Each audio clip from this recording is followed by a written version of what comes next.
Hello, and thanks for joining us today for the latest Technology Networks webinar, T-cell immunity and COVID-19. I'm Lucy Lawrence, the scientific content producer for Technology Networks, and I'm here to moderate the event. I'm pleased to have Dr. Seth Lederman joining us as your presenter today. A warm welcome to you.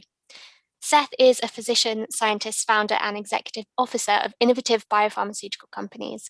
And Seth is the author of numerous scientific articles and the inventor of technologies recognized by a number of issued patents.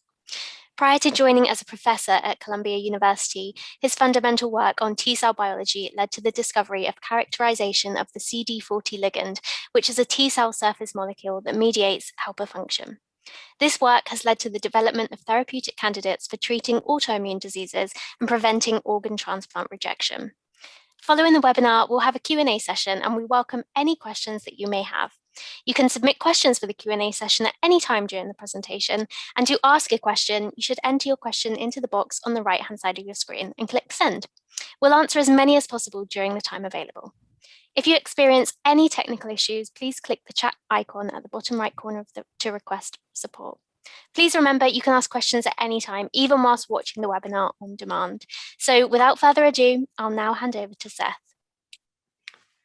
Thank you, Lucy, for that introduction, and thank you all for your interest in T-cell immunity in COVID-19. As Lucy mentioned, I'm a former professor, an immunologist, and now I'm the CEO of Tonix. Tonix is a public company in the United States, and I may be making forward-looking statements. Here's a brief bio sketch. I was a professor at Columbia University, as Lucy mentioned, and in that time worked on T cells, and particularly the interface between T cells and antibodies, which is really the subject of our talk today, and particularly the unique and interactive ways that antibodies and T cells fight COVID. Here's a general description of the immune system. There are two basic arms of the immune system, the innate immune system and the adaptive immune system. Innate immunity is something that we are all born with. There's no learning required. And the innate immune system recognizes things that are just obviously bad. And the system is set up at birth to recognize these things because there's no need to learn them. One of the bad things is, for example, a lot of RNA, which we can touch on later. We're going to spend most of the time talking about the adaptive immune response on the right.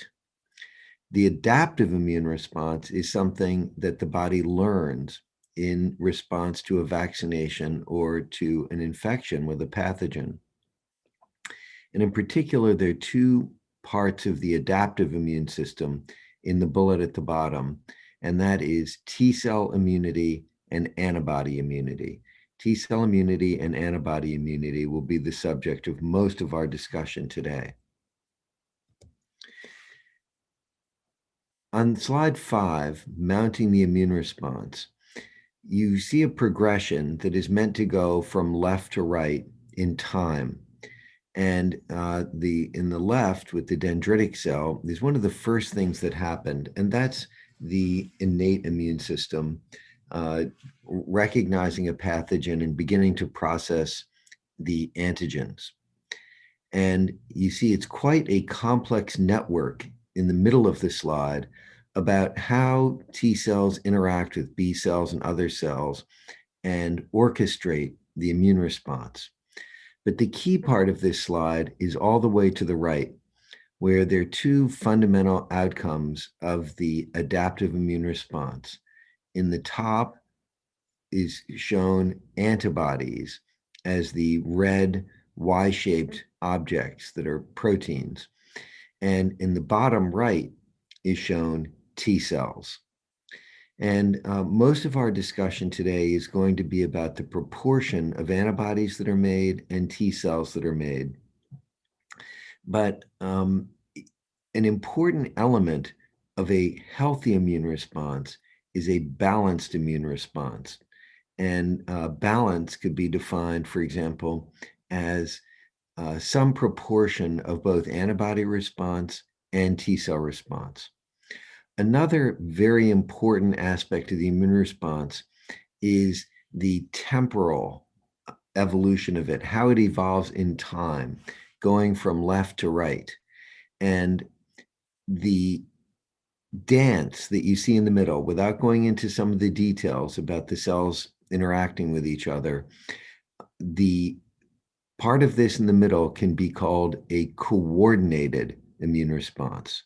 And you'll see that in COVID, a coordinated immune response is important and a balanced immune response is important. So subtle differences in this dance in the middle that can lead to something uncoordinated and result in an unbalanced immune response can be the difference between asymptomatic COVID and severe COVID.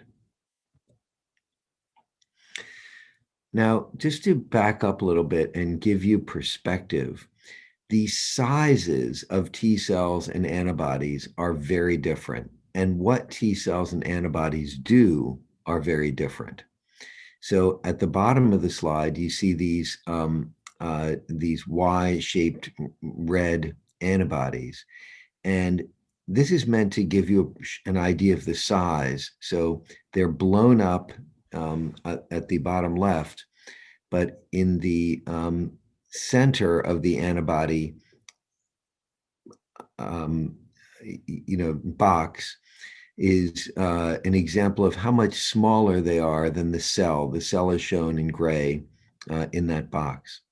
Now, even this, which is presented to give you an idea of how small antibodies are, even this overestimates the size of antibodies. The actual size of an antibody could be best thought of as the size of a satellite compared to the Earth, where the cell would be the Earth and the satellite would be the antibody. So remember, antibodies are tiny. They are very, very small compared to a cell. Whereas in the box on the right that's entitled T cells, it shows you that T cells are much bigger, and T cells are about the same size as infected cells. So when you think about what T cells do and what antibodies do, it's important to remember how very different they are in terms of their size. Another thing that's different about T cells and antibodies is that they recognize different things. So in the box at the top right, cellular immune memory, you see that a T cell finds an infected cell and then kills it. And as I said before, the T cell and the infected cell are about the same size. Whereas in the bottom box, humoral immune response, the antibodies actually stick onto the viruses. So they see the viruses directly. Slide 8 is a complicated diagram, but I just want to make a simple point about it. And this is where the antigens for T cells come from. So you see on the left side, SARS-CoV-2, that's a virus entering the cell. And as the virus enters the cell, it begins its complex process of replicating itself. But along the way, the cell has a system to take proteins from the virus and put them onto MHC class 1 molecules. So you see one MHC class molecule floating in the cytoplasm or the inside of the cell, and then another one that's moved to the surface of the cell on the right in dark gray. And that MHC1 molecule has been loaded with a peptide from the virus, which is shown in the squiggly line. And on the far right in blue is a T cell with a T cell receptor that recognizes this peptide. But the T cell on the right only recognizes the peptide in conjunction with class 1 MHC. So you can see that the cell has a system for sampling viral peptides, and this is the alarm system, and this is what the T cell recognizes very specifically. And it's very different from an antibody, which recognizes the outside of a virus. T-cell immunity and antibody immunity are very different in other aspects. An important one for COVID is to recognize that T-cell immunity is durable or long-lived. T-cell immunity lasts years, decades, even in some cases, lifelong immunity. And we've talked about the other aspects. T cells can't recognize pathogens directly. They recognize these fragments of the pathogens on the surfaces of infected cells. But what's also important about T cells is that they are uniquely able to clear viral infection by killing infected cells. And they are also able to block forward transmission, which is important for something like COVID because it's so very contagious. Now, antibodies are short-lived, typically 3 to 6 months, maybe up to a year. They recognize the pathogens directly. They block viral entry, which it sounds important, but it's really mostly has the effect of decreasing the dose of infection more than blocking infection per se. So it's really rarely, if ever, the case that infection would be blocked by antibodies, but infection would be decreased by antibodies. So slide 10 summarizes some of the very exciting work that people have done around the world very quickly in the COVID pandemic. And it shows that T cells play key roles in fighting COVID-19 and clearing SARS-CoV-2. And this work has been done mostly with in vitro, that means in tissue culture stimulation, with peptides derived from CoV-2. And this is, since, as I showed you, T cells recognize peptides, this has been a very productive way for people to analyze whether there are T cells to COVID and how they function. So in the bottom bullet, antibodies play an important role, but it's a smaller role in COVID-19 protection and recovery. Some of the excitement about antibodies early on has not played out as hoped. For example, that convalescent plasma has not lived up to its early potential, and neutralizing antibodies, play a role, but they don't have the potential probably to be the long-term solution as T-cell immunity. One of the paradoxes of COVID is that there are very high neutralizing antibody titers in patients with COVID in ICUs on ventilators, and many of them end up dying. So that means that the titer of neutralizing antibodies to the virus, to the SARS-CoV-2 virus, does not correlate with outcome, because people who do badly typically have very high levels of neutralizing antibodies. But one of the important things about neutralizing antibodies early on, and neutralizing antibodies do have a role, is that they are also biomarkers of T-cell immunity. So in that sense, they shouldn't be considered just as an important immune response per se, but they are a sign, a biomarker, an indicator of an underlying very healthy T-cell immune response. COVID-19 teaches us how to make a vaccine. And here are the three basic outcomes of COVID: asymptomatic, symptomatic, or severe COVID. And as I showed you on one of the first slides, that for asymptomatic people who have a healthy immune response, the immune response is efficient, balanced, and coordinated. And if you go to the bottom, severe symptomatic COVID, the immune response is inefficient, antibody predominant, and uncoordinated. So what we have to learn from these lessons is the importance of vaccination in setting up people's immune response so that it tends to be efficient, coordinated, and balanced. Now, in slide 12, we talk about the variants. So far, the variants appear to be mutated to evade the antibody immune response. And this is particularly the case in the anti-spike um, uh, uh, regions, the anti-spike antibody regions of the spike protein that mutate seem to be antibody epitopes and not T cell epitopes.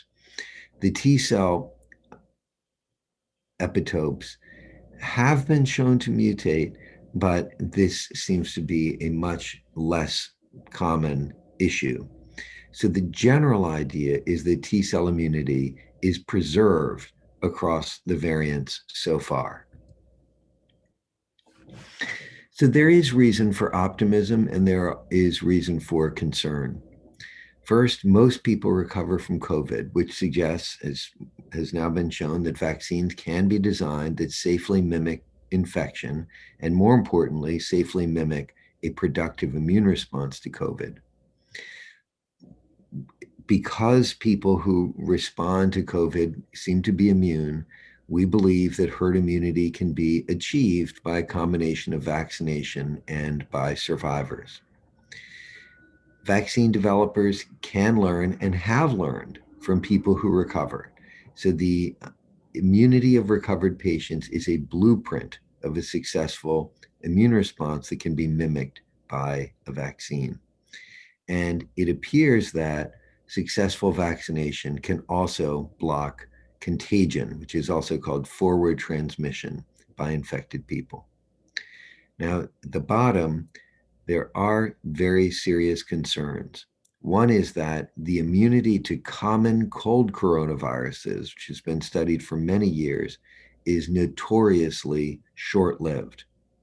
And another concern is that the mutations of COVID are outracing vaccination in several regions. Which brings us back to the question about what is the role of vaccination? So vaccination instructs the immune system how to respond rapidly upon reinfection. So you don't have to start at the beginning each time. And in the best case, you're starting at the end where there are both antibodies and T cells. But at the very least, if a productive vaccination response is there, the immune response to COVID-2 will be coordinated and balanced.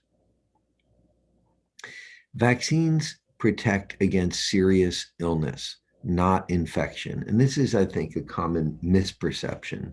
So it's not the case that a vaccinated person is able to keep the virus out of their lungs or out of their cells. It's more often the case that the vaccine protects against serious illness so that infection with COVID can become a mild illness and even in some cases asymptomatic.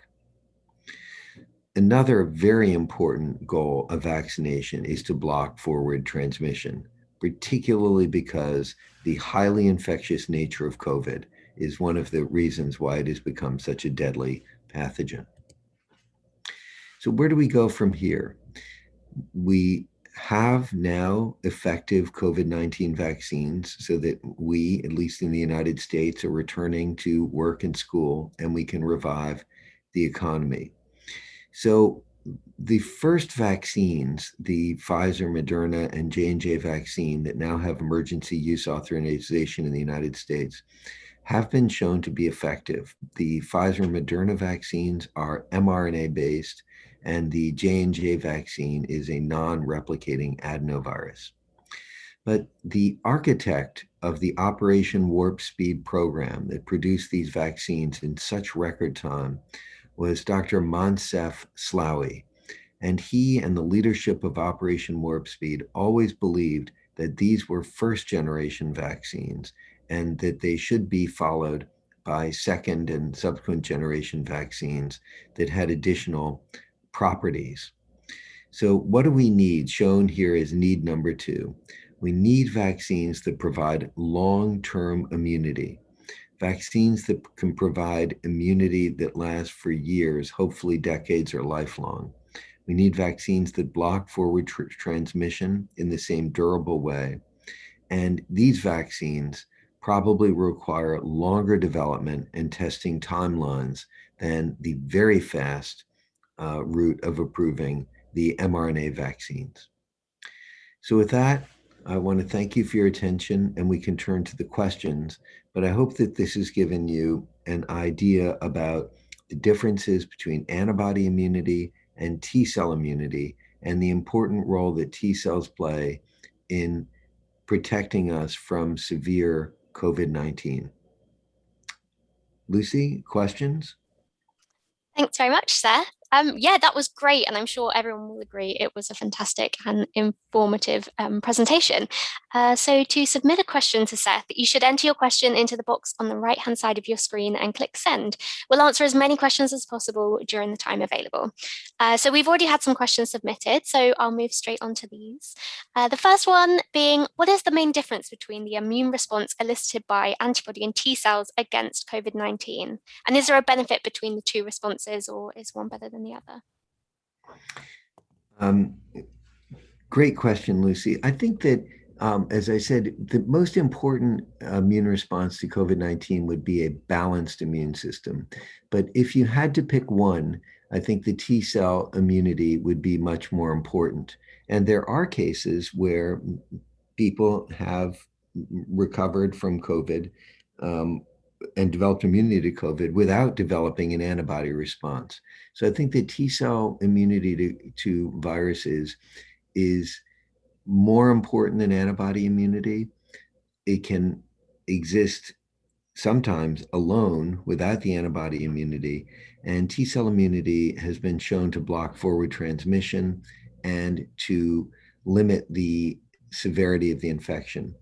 And the fundamental difference is that T cells really destroy the vaccine factor, the virus factories, whereas the antibodies have to work one by one and try to identify and block all of the different viruses.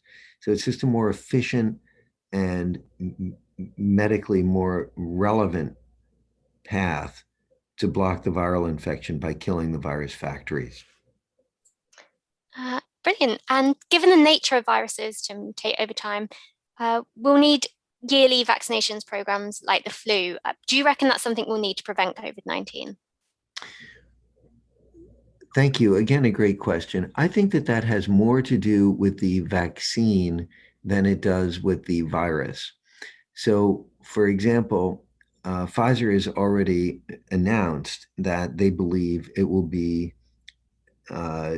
necessary to get annual vaccinations with their mRNA vaccine. And the mRNA vaccines are a, a wonderful advance. I mean, I myself have gotten the Pfizer vaccine. I advocate anyone who is eligible to receive an mRNA vaccine to receive one. And their results have been remarkable. But Pfizer has already recognized that this is a brand new technology and we may need annual vaccinations. And in that regard, I think that other technologies that have been out for longer times, for example, live virus vaccines, have the potential to induce a longer immune response. And I believe that that's what Dr. Moncef Slaoui and others have said about the first generation vaccines, is that it was important to get something out quickly so we could get back to work and school, so that we could take the wind out of the pandemic.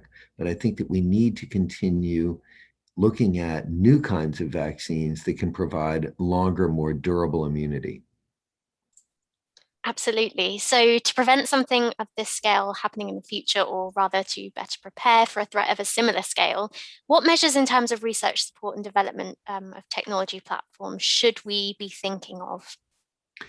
Well, that's a great question. But I think to some extent, we should be congratulating the people who were busy at work on pandemic preparedness in advance of this pandemic, because these, the mRNA vaccines and the Johnson & Johnson vaccine were developed in record time, and it really was the fruit of the labor of people who have been working to get ready for a new pandemic. So, for example, look at the story with Moderna. Moderna had raised $2 billion before their IPO and then raised significant money after their IPO. So they've been working for, I believe, about 8 years in developing their technology so that it was ready to go the moment that COVID was identified. And BioNTech and Tech, a similar period of time and significant capital investment and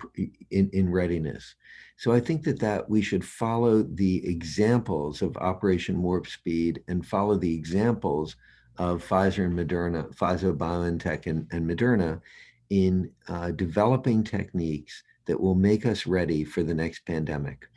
And we are not confident that the next pandemic might be amenable to a vaccine using the mRNA strategy. So I think that the mRNA vaccines are an important new tool, and they have already shown the speed with which they can be deployed, and they have saved countless lives. And I agree with many people who have called for a Nobel Prize for, Professor Drew Weissman and his colleague Catalin Carrico, who in 2005 at the University of Pennsylvania pioneered the modified mRNA bases that are now the core technology of the Pfizer and Moderna vaccines.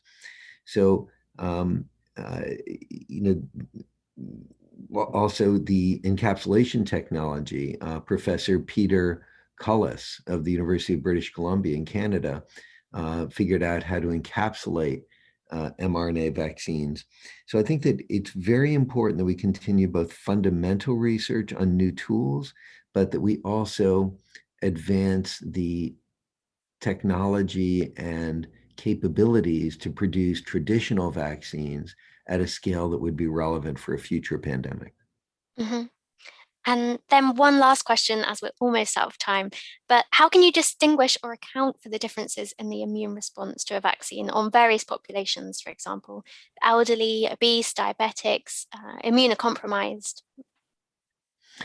That's again a great question. I think that there are vaccination is very different than any other intervention in medicine, because vaccination is a process where something is done to healthy people to basically protect other people. So the act of a young healthy person getting a vaccine is really an act of altruism, because it's unlikely that the young healthy person getting the vaccine is really going to benefit, because they would probably be fine if they contracted COVID. But the importance of young people getting vaccines is so that the contagion is quieted down. It's kind of like wetting a forest to prevent a forest fire. And the elderly, people with medical problems, and certainly the immune compromised, are the ones who would have trouble with COVID. But also to some extent, particularly the immune compromised, they would have trouble even after vaccination fighting COVID. So the best thing for all of us in a public health way is for as many people to get vaccinated as possible. But I think that for many vulnerable people, vaccination in this case with the mRNA vaccines has proven to be protective, at least for the first 6 months. So the vaccination of the elderly has made a huge impact in that population in the United States. And it remains to be seen which people with what kind of immunodeficiencies are still at very high risk.